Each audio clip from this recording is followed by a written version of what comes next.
Ilan na ba kayo? Kaya na bang magpalit ng Senate leadership? Ay, ngayon ba solid pa rin naman ho yung 11. Pero 11, oo. halos naging, pero pantay na halos no? 11, hindi. Ang to change the leadership in 13. 13. Yan po ay nasa konstitusyon. Pero so ngayon, on the floor, it's a tie. 11-11 na ho sa ngayon. Kung papasok ko ng kompleto ang lahat. Oo. At ang andun pa rin sa ipinupush na si Senator Win Gatchalian ang ilalagay kung sakasakali. Well, yan po ang yan po ang napupusuan ng minority bloc, no? So alternate.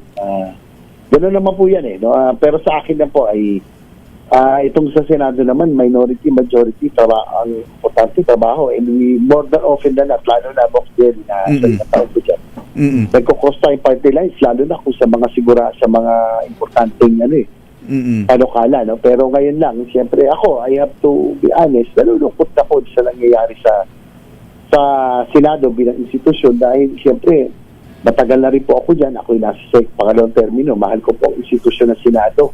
At yan nga po ang tinitingala at inaasahan ng mga sabay ng Pilipino bilang last bastion of democracy, no, na talagang yan ang inaasahan na tumindig lagi.